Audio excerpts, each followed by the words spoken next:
Agro income के बाद हमारा अगला चैप्टर है income from house property. Agro income का हमारा वो आंख मीच के पढ़ने वाला एक्सपेरिमेंट अच्छा रहा, सक्सेसफुल रहा, तो हम लोग हाउस प्रॉपर्टी को भी उसी डार्क साइड पे चल रहे हैं। खुद मत देखो, आंखें बंद करो और इमेजिन करो यदि आपको कॉपी पर आ जाए, हो सकता है आपको अपनी कॉपी नजर आ जाए। तो इनकम फ्रॉम हाउस प्रॉपर्टी हमने टॉपिक स्टार्ट किया सेक्शन 22 से। सेक्शन 22 में हमने पढ़ा annual value of a house property is taxable in hands of owner provided property is not use for own business and profession. Annual value मतलब income earning capability of the house.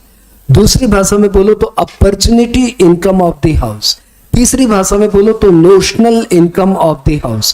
चौथी भाषा में बोलो तो यदि वो हाउस प्रॉपर्टी भाड़े पे देते तो क्या रेंट मैक्सिमम आ सकता था, उसको हम लोग बोलेंगे एनुअल वैल्यू। तो annual value of a house property, house property means land surrounded by sufficient wall, it may और may not have a roof. Specially residential house property का तो रूफ के बिना इमेजिनेशन नहीं बनता, बट कमर्शियल हाउस प्रॉपर्टी में roof के बिना भी हाउस प्रॉपर्टी वो माना जाता है।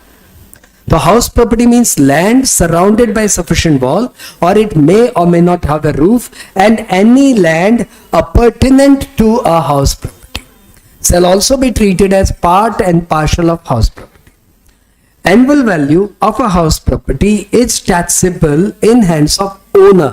यहाँ पे ओनर सिग्निफाई कर रहा है कि यदि आप ओनर है तब तो आप income from house property head में आएंगे, और यदि आप ओनर है ही नहीं, टेनेंट है, तो भैया आपकी ये जो सबलेटिंग करके इनकम आई ना, ये इनकम फ्रॉम अदर सोर्सेज में जाएगी, क्योंकि ये हेडर तो सिर्फ ओनर के लिए बनाया गया है। Annual value of a house property is taxable in hands of owner. Owner यहां पे मतलब legal owner as well as beneficial owner. Legal owner मतलब तो वो बंदा जिसके नाम पे प्रॉपर्टी रजिस्टर्ड है। बेनिफिशियल ओनर मतलब वो बंदा मतलब जिसके नाम पे भले ही प्रॉपर्टी रजिस्टर्ड नहीं है, but he has all the rights of owner. Only few legal paper are deficient. Annual value of a house property is taxable in hands of owner if property is not used for own business and profession. यानी इस head में taxable होने के लिए ये mandatory है कि आप अपनी प्रॉपर्टी को बिजनेस एंड प्रोफेशन में यूज ना करें। If you are using the property for your own business and profession, तो फिर वो प्रॉपर्टी पीजीबीपी हेड में टैक्सेबल होगी, न कि हाउस प्रॉपर्टी हेड में। और कब बोला जाएगा property is use for own business? यदि कोई भी प्रॉपर्टी आपको डायरेक्टली या इनडायरेक्टली आपके बिजनेस में सपोर्ट करती है, तो हम लोग बोलेंगे the property is use for own business and profession. Intro हमने कर लिया। Annual value of a house property is taxable in hands of owner provided property is not use for own business and profession. ध्यान रखना कि जो property में आप अपना बिजनेस करते हो वो जाएगा पीजीबीपी, जो प्रॉपर्टी में आप अपना बिजनेस नहीं करते वो आएगी इनकम फ्रॉम हाउस प्रॉपर्टी। इस रिगार्ड में दो बातें और ध्यान रखना। यदि आपका हाउस प्रॉपर्टी लेट आउट का बिजनेस ही है तो भैया जी, यदि आपका ये मेन बिजनेस है तो ये पीजीबीपी हेड में जाएगा, और यदि आपका ये साइड बिजनेस है तो ये income from house property head में आएगा। दूसरी बात ध्यान रखना, यदि आपका हाउस प्रॉपर्टी को कंस्ट्रक्ट करके बेचने का काम है, you are engaged in promoting a house property, तो जो हाउस प्रॉपर्टी आपने प्रमोट करके बेच दी वो तो आपका पीजीबीपी इनकम, क्योंकि रेंटल इनकम आया ही नहीं। लेकिन जो प्रॉपर्टी आपने बना के बेच नहीं पाए, the property is lying as stock in trade, तो उसके लिए हमारा लॉ ये बोलता है कि जिस ईयर में कंस्ट्रक्शन कंप्लीट हुआ उस ईयर के एंड से 2 साल तक उसकी एनुअल वैल्यू टैक्सेबल नहीं होगी। लेकिन 2 साल के बाद भी यदि उस प्रॉपर्टी को आप बेच नहीं पाए, the property is lying as stock in trade, तो फिर उसकी डीम्ड इनकम, उसकी annual value income from house property head में टैक्सेबल होगी। और इन 2 साल को जो हमने आपको रिलैक्स किया है, कौन से 2 साल? जिस ईयर में कंस्ट्रक्शन कंप्लीट हुआ उस ईयर के एंड से 2 साल, ये जो हमने आपको रिलैक्सेशन पीरियड दिया है, उस पीरियड में आपने उस प्रॉपर्टी को भाड़े पे लगा दिया, तब तो भैया income from house property head में आएंगे। तो rental income from stock in trade is taxable as income from house property and deemed rental income मतलब annual value of stock in trade 2 साल तो एग्जम्प्ट है, उसके बाद taxable as income from house property. Topic में आगे बढ़ते हैं। सेक्शन 22 के बाद हम लोग चलते हैं 23 में। 23 में टाइप्स ऑफ हाउस प्रॉपर्टी दिया हुआ है, जैसे 23(1) में late out house property, 23(2)(a) में self occupied house property, 23(2)(b) में अनऑक्यूपाइड हाउस प्रॉपर्टी, 23(3) में partly self occupied partly let out house property, 23(4) में deem to be let out house property. अब सबसे पहले स्टार्ट करते हैं लेट आउट हाउस प्रॉपर्टी। आप सभी जानते हैं कि हाउस प्रॉपर्टी एक फॉर्मेट बेस्ड टॉपिक है, तो पहले दिमाग में फॉर्मेट छापो। सबसे पहले gross annual value less taxes by local authority equal to net annual value, उसमें से 24A का स्टैंडर्ड डिडक्शंस और फिर 24B का इंटरेस्ट ऑन लोन। अब स्टार्ट करते हैं GAV से। ग्रॉस एनुअल वैल्यू को हम लोग ने 3 स्टेप में निकालना सीखा। First step, calculate reasonable expected rent. Reasonable expected rent is higher of municipal value. Reasonable expected rent is higher of gross municipal value of a rent whichever is higher. However, reasonable expected rent cannot exceed standard rent. अगला point है कि calculate actual rent receivable. Actual rent receivable मतलब आपकी rent क्या है, rent per month, उसमें से cost of amenities यदि आपने कुछ टेनेंट को दिया है तो वो माइनस कर लीजिए, ये नेट रेंट आ गया, multiplied by number of month properties actually let out, ये हो गया एक्चुअल रेंट रिसीवेबल। इसमें से आप अनरियलाइज रेंट माइनस कर दीजिए। अनरियलाइज रेंट क्या होता है, 2 मिनट बाद बात करेंगे। तो पहले स्टेप क्या हुआ, RER रीजनेबल एक्सपेक्टेड रेंट। दूसरा स्टेप क्या हुआ, ARR माइनस अनरियलाइज रेंट। तीसरा स्टेप, इन दोनों में से स्टेप 1 और step 2 whichever is higher is gross annual value। Step 4 खास है। स्टेप 4 ये बोलता है कि if step 2 is less than 1 because of vacancy period then step 2 will be treated as heavy। If ARR minus UR is less than reasonable expected rent because of vacancy period then ARR minus UR shall be treated as gross annual value। अब एक एक करके वापस से सारी बातें करें। सबसे पहले हम लोग बात कर रहे हैं ग्रॉस म्युनिसिपल वैल्यू किसे कहेंगे। तो भैया देखो, कैलकाटा, मुंबई, चेन्नई और दिल्ली, इन 4 सिटी में GMV NMV का डिफरेंस है। बात किसी सिटी में GMV NMV का कोई डिफरेंस नहीं है। यानी यदि आपकी प्रॉपर्टी हावड़ा में है, फरीदाबाद में है, जयपुर में है, तो gross municipal value, net municipal value are same. लेकिन यदि आपकी प्रॉपर्टी मेट्रोपॉलिटन सिटी में है तो GMV NMV में एक रिलेशन है, वो रिलेशन याद रखिए, 90% of NMV is equal to, दोबारा बोलूंगा, 90% of GMV is equal to NMV plus water tax plus sewerage tax. 90% of GMV equal to NMV plus water tax plus sewerage tax. तो यदि आपको GMV दिया हुआ है तो NMV निकाल लीजिए, NMV दिया हुआ है तो GMV निकाल by using this formula. 90% of GMV equal to NMV plus water tax plus sewerage tax. ये फॉर्मूला लगाते समय म्युनिसिपल टैक्स कंसिडर नहीं होता। ये फॉर्मूला लगाते समय हमेशा 90% GMV ही रहेगा। ये फॉर्मूला लगाते समय वाटर टैक्स, सीवरेज टैक्स पे किया कि नहीं पे किया, इन सबसे कोई मतलब नहीं है, क्योंकि ये फॉर्मूला म्युनिसिपैलिटी वालों का फॉर्मूला है, हमारे इनकम टैक्स वालों का फॉर्मूला नहीं है। आगे बात करें। उसके बाद हमने सीखा फेयर रेंट। तो फेयर रेंट मतलब rent of similar property in same locality. उसके बाद हमने किया स्टैंडर्ड रेंट। तो standard rent is the maximum possible rent as per the rent control act.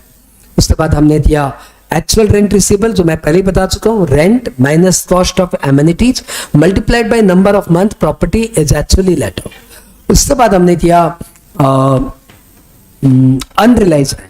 Unrealise rent मतलब बैड रेंट, मतलब बैड डेट, मतलब वो रेंट जो मेरा रिकवर नहीं हो पाया। तो अनरियलाइज रेंट का डिडक्शन तभी मिलता है जब आप 4 कंडीशन सेटिस्फाई करें। कौन कौन सी 4 कंडीशन? पहला, the tenancy agreement is bona fide, the defaulter tenant is not occupying any other property of the SSE, all reasonable steps have been taken to recover the rent, all reasonable steps have been taken to get property vacated. यदि सारी condition satisfy हो जाए तो आपको unrealised rent का deductions मिल जाए। उसके बाद हम लोग ने किया वैकेंसी पीरियड। तो वैकेंसी पीरियड वो बोला जाता है जिस समय आप उस प्रॉपर्टी से डायरेक्टली या इनडायरेक्टली कोई बेनिफिट नहीं ले रहे, मींस एब्सोल्युटली वैकेंट, कोई काम नहीं आ रही है प्रॉपर्टी, तब हम लोग उसको बोलेंगे वैकेंसी पीरियड। बात क्लियर? आगे बढ़ते हम लोग। हमने किया जीएवी के बाद आते हैं taxes by local authority. Taxes by local authority में आपको 5 बातें ध्यान रखनी है। पहला, it includes municipal tax, water tax, sewerage tax, panchayat tax, earthquake tax, fire tax, any tax charge by the municipality based on property. दूसरी बात, all these taxes are computed as a percentage of municipal value, net municipal value. All these taxes are calculated as a percentage of net municipal value. Number 3, all these are allowed on cash basis. आप पे करेंगे तभी आपको deductions मिलेगा. All these must be paid by the owner. If it has been paid by tenant, no deductions. इसमें मेरी opinion ये है, advance municipal tax is allowed. इस 5 पॉइंट के साथ taxes by local authority finish. अब हम लोग आए एनएवी मतलब GAV minus taxes by local authority equal to NAV.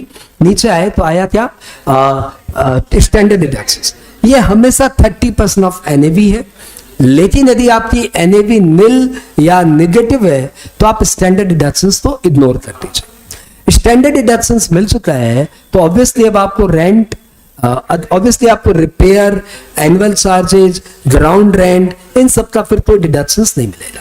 अगला पॉइंट आया 24B, interest on loan. Interest on loan के रिलेटेड आप कई सारी बातें बड़ी प्यार से ध्यान से सुनिए। पहली बात, interest on loan is allowed on actual basis. दूसरी बात, loan can be taken from anyone. आप बैंक से लो, चैरिटेबल ट्रस्ट से लो, भाई से लो, वाइफ से लो, पापा से लो, किसी से भी लो, इंटरेस्ट ऑन लोन अलाउड होगा। तीसरी बात, loan must be taken for construction, purchase, repair, renovation. इन 4 चीज ले लोन लोगे तब तो डिडक्शंस मिल जाएगा, और loan taken for payment of municipal tax deductions नहीं मिलेगा। ठीक है, और किसी पर्पज ले लोगे तो डिडक्शंस नहीं मिलेगा। लोन का interest includes processing fee of loan. Interest on loan includes processing fee of the loan. पांचवी बात, आपका जो इंटरेस्ट ऑन लोन है उसको हमने 2 पार्ट में डिवाइड किया है, pre construction period and post construction period. Pre construction period का इंटरेस्ट अलाउड होगा 5 सालों में, स्टार्टिंग फ्रॉम द ईयर जिसमें कंस्ट्रक्शन कंप्लीट हुआ, और पोस्ट कंस्ट्रक्शन पीरियड का इंटरेस्ट अलाउड होगा अपने अपने सालों में। प्री कंस्ट्रक्शन पीरियड किसे कहते हैं? तो pre construction period starts when the loan is taken और construction started whichever is later. And pre construction period complete कब होता है? तो जिस ईयर में कंस्ट्रक्शन कंप्लीट हुआ उसके ठीक पिछले साल प्री कंस्ट्रक्शन पीरियड कंप्लीट होता है। तो the year in which construction is completed is fully taken as post construction period.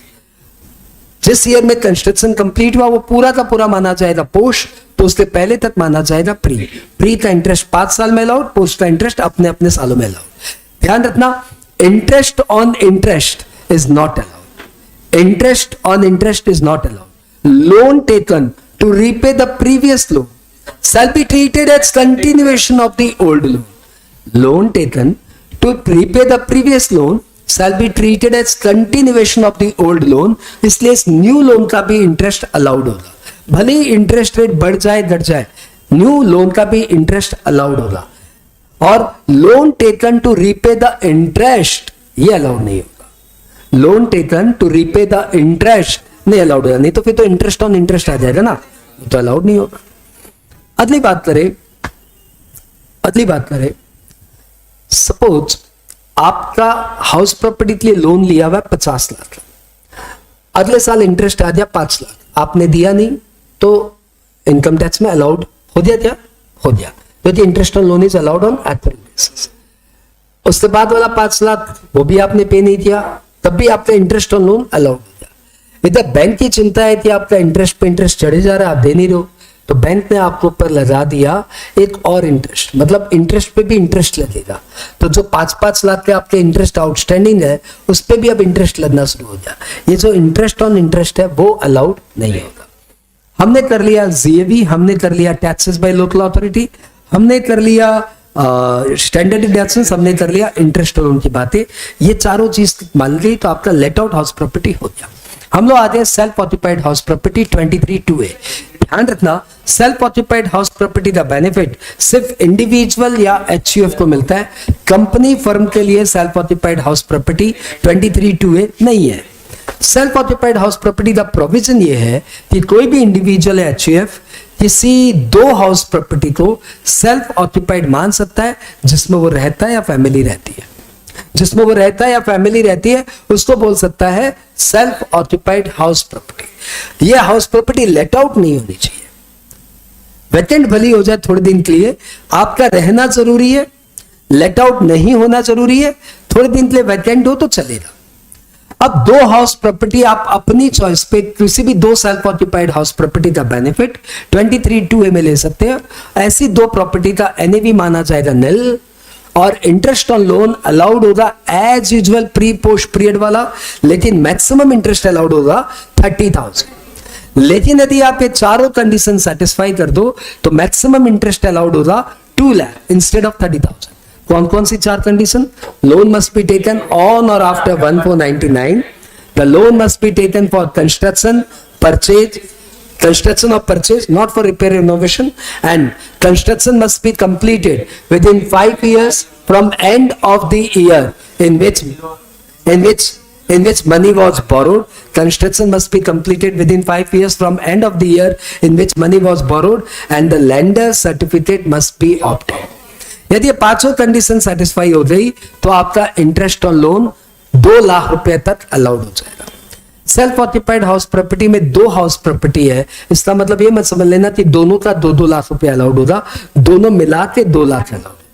Self occupied property से बाहर निकलते हैं, आगे हम लोग अनऑक्यूपाइड प्रॉपर्टी सेक्शन 23(2)(b। इसमें बोला हुआ है if an SSC has a house meant for self occupation but could not be so occupied because of employment reason. SSC has a house meant for self-occupation but could not be so occupied because of employment reason, then ऐसे घर को हम लोग बोलेंगे unoccupied. SSC had a house meant for self-occupation, could not be so occupied because of employment reason. SSC resides in others house. SSC किसी और के घर में रहता है तो हम लोग बोलेंगे भैया फिर तो ये हो गया आपका अनऑक्यूपाइड हाउस, और treatment of unoccupied house is same as self occupied, same as self occupied. आपकी 2 अनऑक्यूपाइड हाउस प्रॉपर्टी हो सकती है और दोनों का एनएवी माना जाएगा निल, और दोनों मिला के इंटरेस्ट अलाउड होगा मैक्सिमम 2 लाख। मेरे अनुसार, मेरी ओपिनियन में एक एसएससी के पास एक सेल्फ ऑक्यूपाइड और एक अनऑक्यूपाइड नहीं हो सकता। यदि एसएससी के पास एक सेल्फ ऑक्यूपाइड और एक अनऑक्यूपाइड है तो अनऑक्यूपाइड हाउस प्रॉपर्टी को आप मानिए deemed to be let out. Law इसमें थोड़ा वेग है लेकिन मेरा कॉन्सेप्ट क्लियर। फिर आगे बढ़ते हैं 23(3) partly self occupied house property. इस टॉपिक को हमने 2 पार्ट में डिवाइड किया, area wise, time wise. Partly self occupied house area wise बोले तो आपकी कोई प्रॉपर्टी है जिसमें कुछ पोर्शन में आप रहते हो, कुछ पोर्शन को आपने लेट आउट किया है, तो लॉ बोलता है फिर इसको आप 2 हाउस प्रॉपर्टी मानिए, unit A, unit B. Unit A suppose self occupied, unit B suppose let out. उसके बाद इस प्रॉपर्टी के जितने डेटा है सब डेटा को आप एरिया के रेशियो में यूनिट ए और यूनिट बी में अपॉर्शन कर दीजिए। सिर्फ एक्चुअल रेंट रिसीवेबल और अनरियलाइज रेंट ये दोनों जाएंगे लेट आउट में। बात ये म्युनिसिपल वैल्यू, फेयर रेंट और स्टैंडर्ड रेंट और म्युनिसिपल टैक्स और इंटरेस्ट ऑन लोन, इन सबको आप एरिया के रेशियो में अपॉर्शन कर दीजिए and thereafter compute as if you are having 2 house property, unit self occupied और unit be let out. Simple. ध्यान रखना, यूनिट ए को यदि आपने सेल्फ ऑक्यूपाइड मान लिया तो आपके पास 2 सेल्फ ऑक्यूपाइड हाउस का कोटा है, उसमें से एक कोटा फिनिश, क्योंकि आपने यूनिट ए को सेल्फ ऑक्यूपाइड मान लिया। आप किसी एक ही को आप सेल्फ ऑक्यूपाइड और मान सकते हो। क्लियर? आगे बढ़े। Partly self occupied time wise, ये थोड़ा खास है। 23(3) में partly self occupied time wise तो लॉ बोलता है कि ऐसे में हम आपको सेल्फ ऑक्यूपाइड पीरियड का कोई बेनिफिट नहीं देते। यानी यदि आपकी प्रॉपर्टी 4 महीने सेल्फ ऑक्यूपाइड 8 महीने लेट आउट है तो लॉ बोलता है ये प्रॉपर्टी पूरी की पूरी टैक्सेबल होगी। 4 महीने का सेल्फ ऑक्यूपाइड पीरियड का कोई बेनिफिट नहीं देते। इसमें पूरी जीएवी मतलब आरईआर 12 महीने का निकाला जाएगा, एक्चुअल रेंट रिसीवेबल तो 8 महीने का ही निकलेगा और फिर आपकी जीएवी कंप्यूट होगी और टैक्स कंप्यूट होगा। इस प्रॉपर्टी को मैं खास इसलिए बोलता हूं क्योंकि इस पर्टिकुलर सम में, कौन सा सम में, partly self occupied time wise में यदि फेयर रेंट नहीं दिया हुआ है तो आपको एक्चुअल रेंट के बेसिस पे फेयर रेंट निकालना पड़ता है। इसके अलावा मोटा मोटी फेयर रेंट कहीं नहीं निकालना पड़ता। फेयर रेंट या तो डायरेक्टली या फिर इनडायरेक्टली आपको दिया रहता है। इस पर्टिकुलर वैरायटी में partly self occupied time wise में यदि फेयर रेंट नहीं दिया हुआ है तो आपको एआरआर के ऊपर बेस करके फेयर रेंट निकालना पड़ेगा। एंड देयर आफ्टर कंप्यूटेशन तो एकदम वैसे ही होगा जैसे लेट आउट हाउस प्रॉपर्टी का होता है। We move to 23(4) deemed to be let out house property. मैंने आपको बताया था एक एसएससी के पास सिर्फ 2 ही हाउस प्रॉपर्टी सेल्फ ऑक्यूपाइड हो सकती है, लेकिन सपोज यदि किसी एसएससी के पास 4-5 सेल्फ ऑक्यूपाइड हाउस हो तो वो किसी 2 को सेल्फ ऑक्यूपाइड मान सकता है at his choice as self occupied and the rest of the property are deemed to be let out. Deemed to be let out और deemed to be let out का treatment same as let out house property. Obviously इसमें ARR नहीं होता तो RER के basis पे आप GAB निकालेंगे, फिर म्युनिसिपल टैक्स और स्टैंडर्ड डिडक्शंस और इंटरेस्ट नॉर्मल। 23(4) के बाद हम लोग आ जाए 24A हो गया, 24B हो गया, 25 में आ जाए disallowed expenditure. If any interest is paid outside India without TDS and the payee has no agent in India, then the interest shall be disallowed. 25 के बाद 25AA में आ जाए रिकवरी ऑफ एरियर रेंट और recovery of unrealised rent. यदि आपका कोई arrear rent या unrealized rent recover होता है तो it shall be taxable on cash basis. It shall always be taxable under the head income from house property। Even उस दिन आपके पास हाउस प्रॉपर्टी नहीं है, आपने अपनी हाउस प्रॉपर्टी मीनवाइल बेच दी, तब भी ये income from house property head में आएगा और इसमें से कोई एक्सपेंडिचर अलाउड नहीं होगा। Even legal expenditure to recover rent वो भी अलाउड नहीं होगा। कोर्ट कचहरी के खर्चे भी अलाउड नहीं होंगे। सिर्फ एक स्टैंडर्ड डिडक्शंस अलाउड होगा at the rate 30%। Recovery of unrealised rent arrear rent से बाहर निकले तो हम लोग आ जाए 26 को ओनर में बोला हुआ है यदि किसी हाउस प्रॉपर्टी के एक से ज्यादा ओनर है तो सारे ओनर मिलके एओपी या बीओआई की तरह टैक्स नहीं देंगे। रेदर वो सारे ओनर अपने अपने शेयर ऑफ रेंट पे separately income from house property head में टैक्स देंगे। ठीक है, तो all member of the house, all co-owner of the house shall be separately taxable in their personal capacity। और उस हाउस प्रॉपर्टी का जो भी रेंट आया वो अपने अपने ओनरशिप रेशियो में अपॉर्शन करके सबके हाथ में अपना अपना कंपटीशन होगा। एकेडमिकली बोलूं तो आप पहले income from house property normal निकाल लीजिए और निकालने के बाद उसको सारे ओनर के ओनरशिप रेशियो में बांट दीजिए। इस रिगार्ड में एक बात ध्यान देने की है, यदि सेल्फ ऑक्यूपाइड हाउस है, को ओनरशिप है और सेल्फ ऑक्यूपाइड हाउस है तो हर को ओनर को interest up to ₹2 lakh allowed होगा। हर को ओनर को, यदि 4 को ओनर है तो चारों को ओनर 2-2 लाख का, मतलब प्रॉपर्टी 8 लाख का डिडक्शन इंटरेस्ट का मिल सकता है, या जितने को ओनर है सबको 2-2 लाख तक का इंटरेस्ट अलाउड होगा। को ओनर के बाद हम लोग आते हैं डीम्ड ओनर सेक्शन 27। सेक्शन 27 में बोला हुआ है कि normally income from house property is taxable in the hands of owner, but in the following 5 cases even the assessee is not the owner but he will be taxable under the head income from house property. These are: number 1, an individual transferring his property to his wife, to his spouse or minor child without adequate consideration. An individual transferring his property to spouse or minor child without adequate consideration. Live in apart relationship live in apart agreement मतलब divorce agreement में यदि property transfer करना पड़ा तो बात अलग है, लेकिन ऐसे आप अपनी प्रॉपर्टी अपने स्पाउस को देंगे विदाउट एडिक्वेट कंसिडरेशन तो फिर transferor shall be treated as deemed owner. पहला। दूसरा, holder of impartible estate, then the holder will be treated as deemed owner. Number 3, a member of a housing society where house is allotted against membership, then the member shall be treated as deemed owner. Number 4, a lessee for more than 12 years shall be treated as deemed owner. And number 5, a member of a housing society, no, a person who has got the possession of the property against part performance of the contract. As per section 53A of Transfer of Property Act, the possessor shall be treated as deemed owner. An individual who has transferred the property against part performance of contract, then the possessor shall be treated as deemed owner. मतलब आपने एक property का agreement कर लिया, property दे दी, property का possession ले लिया, property का पोजेशन ले लिया, लेकिन अभी पैसा पूरा नहीं दिया, थोड़ा पैसा दिया, थोड़ा पैसा देने पर रजिस्ट्री नहीं हुई, लेकिन पोजेशन आ गया और थोड़ा पैसा देना हो गया तो यू बिकम दी ओनर। पूरे इनकम टैक्स में उसको ओनर बोलते हैं। इसके अलावा हाउस प्रॉपर्टी चैप्टर में 2-3 बातें और है। फॉरेन हाउस प्रॉपर्टी हो तो भैया foreign house property will be taxable if assessee is ordinarily resident in India और if the rent is received in India. Foreign house property will be taxable as usual, computation as usual, but taxable in hands of ordinarily resident or rent is received in India. दूसरा बात है disputed property. यदि property disputed है तो in that case ये property India में ये property उसके हाथ में टैक्सेबल होगी जो उस प्रॉपर्टी से बेनिफिट डिराइव कर रहा है। And if no one is deriving benefit from the property, then it will be subject to protective assessment. It will be subject to protective assessment. Disputed house property के बाद हमने किया